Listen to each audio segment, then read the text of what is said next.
8장 마지막 부분에 가이사랴 빌립보에서 베드로가 예수님께 신앙을 고백한 말씀을 함께 다시 생각해 보면서 은혜를 나누고자 합니다. 27절 말씀이에요. 예수와 제자들이 빌립보 가이사랴 여러 마을로 나가실새 길에서 제자들에게 물어 이르시되 사람들이 나를 누구라고 하느냐. 아멘. 우리 예수님께서 우리 마가복음 우리 어제 말씀이죠. 7장을 보게 되면 이방인 여러 지역을 순회하신 것을 우리가 보게 됩니다. 두로와 시돈을 거쳐서 데가볼리에 이르시고 다시 갈릴리로 돌아오셨어요. 두로와 시돈과 데가볼리는 다 이방인 지역들입니다. 또 오늘 본문 말씀의 배경은요, 빌립보 가이사랴인데 이것도 역시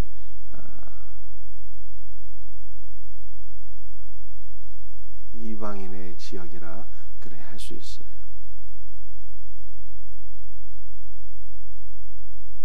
이스라엘에 속했지만 이방 지역과 경계에 있는 이스라엘의 최북단이 빌립보 가이사랴. 이 빌립보 가이사랴는 헤롯 빌립이 로마 황제 가이사랴에게 헌정한 증정한 도시다, 이런 뜻입니다. 두 왕에게 이름이 기록되어 있잖아요. 빌립과 가이사랴. 그래서 헤롯 빌립이 로마 황제 가이사랴를 기념하기 위해서 세운 도시다. 여러분들이 이렇게 이해를 하시면 되겠습니다. 그런데 예수님께서 이렇게 모든 이방 지역을 순회하시고 복음을 증거하신 이유가 무엇입니까? 또 오늘 본문 말씀에 주님께서 이스라엘의 최북단 이방인 그 경계 지역인 빌립보 가이사랴를 방문하셨어요. 그것은 빌립이 로마 황제를 기념하기 위하여 세운 도시입니다. 황제를 숭배하는 신전이 있는 그러한 도시예요. 예수님께서 이곳에서 제자들에게 신앙 고백 받기를 원하셨어요. 여러분들, 이러한 것들은 우리 예수님은 우리의 삶의 모든 영역에서 영광을 받으셔야 될 하나님이다 라고 하는 것을 보여주고 있는 것입니다. 우리의 삶의 전 영역에 그리스도의 주권이 미치지 않는 곳은 없어야 된다는 뜻입니다. 우리의 삶의 전 영역에 하나님의 통치가 확장되어야 한다는 뜻입니다. 여러분들, 하나님의 주권, 하나님의 통치는 교회 안에만 머물러서는 안 되는 것이죠. 우리의 가정에도 주님의 통치가 임하고 우리의 직장과 사업장과 우리의 삶의 전 영역에 하나님의 주권과 통치가 임해서 하나님의 나라가 확장되고 오직 하나님께 영광이 되는 것, 여러분들, 이러한 것이 바로 성도의 삶이에요.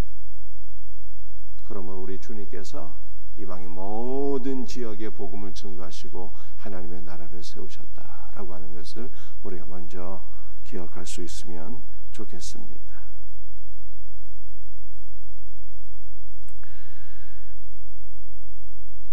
우리 예수님께서 제자들에게 물으셨죠. 사람들이 나를 누구라고 하느냐. 제자들이 답변을 합니다. 어떤 이는 세례 요한이라고, 어떤 이는 엘리야라 하고, 어떤 이는 선지자 중에 하나이다. 그런데 이러한 고백이 예수님 마음에 흡족하지 않았어요. 그래서 다시 한 번 더 묻습니다. 너희는 나를 누구라고 하느냐. 이렇게 물으셨는데요. 그때 베드로가 대답하기를 주는 그리스도시니이다. 이렇게 답변을 했어요. 주는 그리스도입니다. 그러므로 우리 초대교회의 위대한 신앙 고백이 여기에서 비롯되었는데요. 예수님은 주님이시다. 예수님은 주님이라. 예수는 그리스도라. 이것이 초대교회의 신앙 고백의 핵심이에요. 예수는 그리스도라. 그래서 사도행전 말씀을 보면 초대 예루살렘 교회의 신자들은 성전에 있든지 집에 있든지 예수는 그리스도라 가르치기를 쉬지 아니하였다.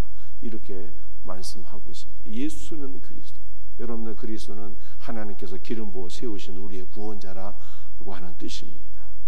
예수님께서, 하나님께서 기름 부어 세우신 우리의 구원자예요. 예수는 주님이라는 것은요, 예수는 여호와 하나님이시고 예수는 온 세상의 왕 중의 왕이시다라고 하는 신앙 고백입니다. 그런데 이 가이사랴 빌립보에는 어떠한 것이 있었을까요? 이미 말씀드렸다시피 헤롯 빌립이 가이사랴를 기념하기 위하여 세운 도시입니다. 이곳에는 우상을 숭배하는 신전이 있었어요. 하나는 판신이라고 하는 우상이 있었는데요. 판신은 절반은 사람이고 절반은 염소인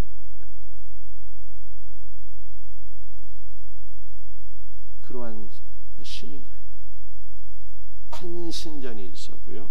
그 다음에 로마 황제를 숭배하는 황제의 신전이 있었어요. 그런데 이 베드로는 무엇을 고백했는가 하면은 여기에 있는 판신도 그리스도가 아니요, 로마 황제도 그리스도가 아니요. 여러분들 원문을 보게 되면 여기서 주님은 당신이란 뜻이에요. 당신, 바로 내 앞에 있는 당신, 당신이 그리스도가 되십니다. 이렇게 고백을 합니다. 내 앞에 서 계신 당신께서, 하나님께서 기름 부어 세우신 그리스도이십니다 라고 베드로는 신앙을 고백했습니다. 동일한 말씀이 마태복음 16장에도 기록되어 있는데요, 마태복음 16장에는 베드로의 신앙 고백이 좀 더 자세히 기록되어 있는 것을 보게 됩니다. 뭐라고 고백했을까요? 주는 그리스도시요 살아계신 하나님의 아들이십니다 라고 베드로가 신앙을 고백했어요. 살아계신 하나님의 아들, 어떠한 뜻일까요? 우리 하나님께서 살아계시는 하나님이시죠. 영원 전부터 영원까지 죽은 신이 아니라, 판신과 같은 죽은 신이 아니라 지금도 살아계신 하나님의 아들이십니다. 이러한 신앙 고백이 되겠고요. 여러분들, 살아계신다는 것은 하나님만 살아계신다는 뜻이 아니라 살아계신 하나님은 우리들에게 생명을 주시는 하나님이신 거예요. 그분이 생명 자체이시고 그분이 생명의 근원이세요. 그분이 살아계신 하나님이십니다. 그러므로 하나님은 그를 믿고 의지하는 자들에게 생명을 주시는 분이에요. 주님은 그리스도시요 살아계신 하나님의 아들, 곧 우리들에게 참되고 영원한 생명을 주시는 분이십니다 라고 베드로가 신앙을 고백한 것입니다. 오늘도 우리에게 이 신앙 고백이 있기를 간절히 축복합니다. 예수는 그리스도시요 예수는 살아계신 하나님의 아들이십니다. 이 신앙 고백으로 우리가 하나님께 영광을 돌리고 하나님을 기쁘시게 하고 이 신앙 고백으로 복음을 증거할 수 있는 우리 성도들이 되시기를 주의 이름으로 축복합니다. 그런데 예수님께서 이 신앙 고백을 받으시고 제자들에게 비로소 말씀하신 것이 있었어요. 뭘 말씀하셨을까요? 31절 말씀이에요. 인자가 많은 고난을 받고 장로들과 대제사장들과 서기관들에게 버림받아 죽임을 당하고 사흘 만에 다시 살아나야 할 것을 비로소 그들에게 가르치시니, 예수 그리스도께서 죽임을 당하고 사흘 만에 다시 살아나실 것을 비로소 가르치셨다는 거예요. 비로소. 이전에는 제자들에게 십자가를 말씀하지 못하셨는데 이제 베드로를 비롯한 제자들의 신앙이 어느 정도 확립된 것을 주님께서 보시고 비로소 십자가의 죽으심과 부활을 말씀하셨다라는 거예요.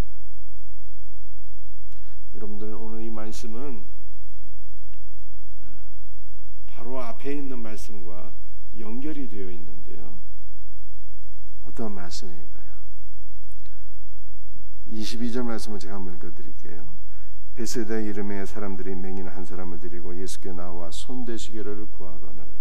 23절 예수께서 맹인의 손을 붙잡으시고 마을 밖으로 데리고 나가사 눈에 침을 뱉으시며 그에게 안수하시고 무엇이 보이느냐 물으시니. 24절 쳐다보매 이르되 사람들이 보이나이다. 나무 같은 것들이 걸어가는 것을 보나이다 하거늘. 25절 이에 그 눈이 다시 안수하심에 그가 주목하여 보더니 나아서 모든 것을 밝히 보는지라. 예수님께서 베세다에서 맹인 한 명을 치료하셨는데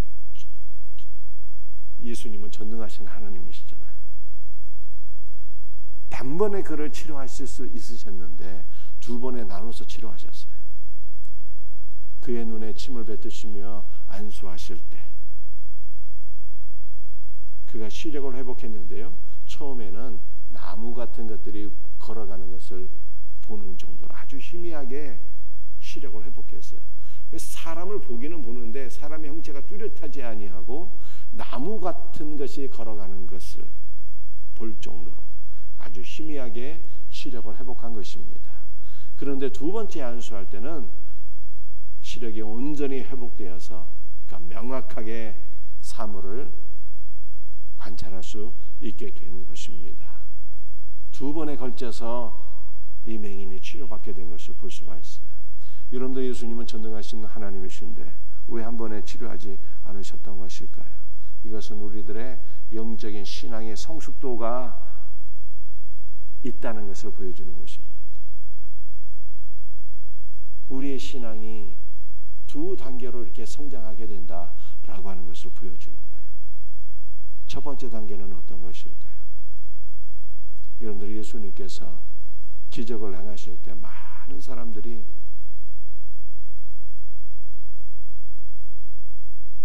주님을 따랐습니다. 주님께 열광했어요. 환호성을 질렀습니다.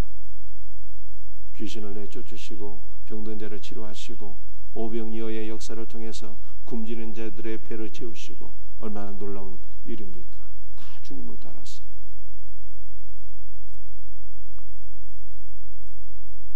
오늘날 우리도 마찬가지입니다.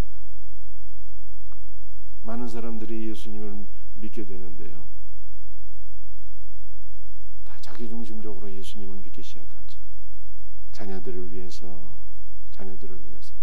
어떤 분은 아들이 군대 가는데 군대 가는 것 때문에 신앙을 갖게 되기도 하고 어떤 분들은 몸이 아파서 주님을 의지하기도 하고 다 이렇게 무엇인가 주님께 받기를 원해서 자기중심적으로 신앙생활을 시작하게 되는 것입니다.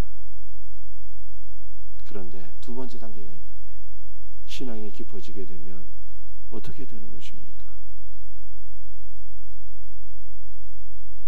예수님께 열광하던 사람들이 예수님께 십자가에 못 박히자 다 그를 부인하고 그를 떠나게 되었습니다.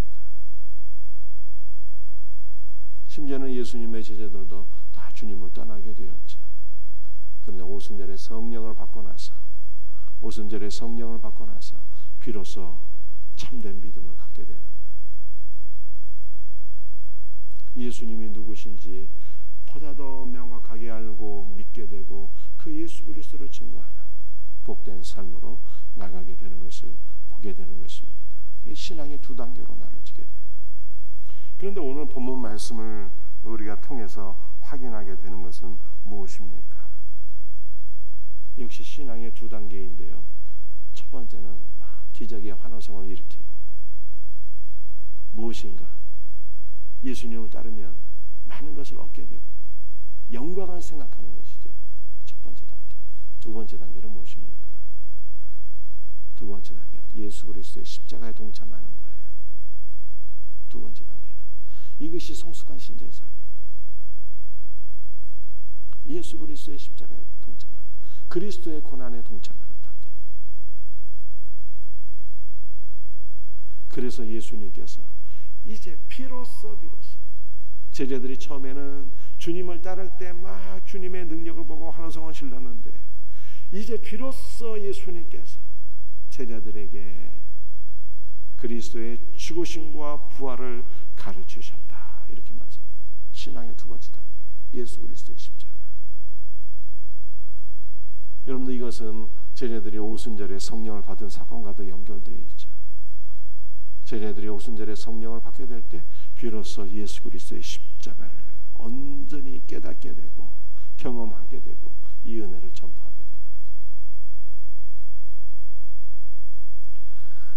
34절에 이렇게 말씀하고 있습니다. 무리와 제자들을 불러 이르시되 누구든지 나를 따라오려거든 자기를 부인하고 자기의 십자가를 지고 나를 따를 것이니라. 예수 그리스도의 십자가. 처음에는 자기중심적으로 믿는데, 무엇인가 많은 것을 얻기 위해서 믿는데, 두 번째 단계는 무엇입니까? 자기를 다 부인하는, 육체의 소욕을 다 부인하는 거예요. 예수 그리스도를 통해서 영광을 얻고자 하는 모든 것들, 예수 그리스도를 통해서 부유하게 되고자 하는 모든 것들, 예수 그리스도를 통해서 자신의 야망을 실천하고자 하는 모든 것들을 다 부인하게 되는 거예요. 무엇으로 부인하게 되는 것입니까? 십자가를 통해서 부인하게 되는 거예요. 주님의 십자가에 나의 육신적인 모든 것들이 다 못 박히게 되고 처리가 되는 것이죠. 예수 그리스도의 십자가. 그 십자가가 나의 육체의 모든 소욕을 종결하고, 그 십자가가 나에게 영적인 생명을 허락해 주시며, 그 십자가가 나의 삶을 새롭게 하는 거예요.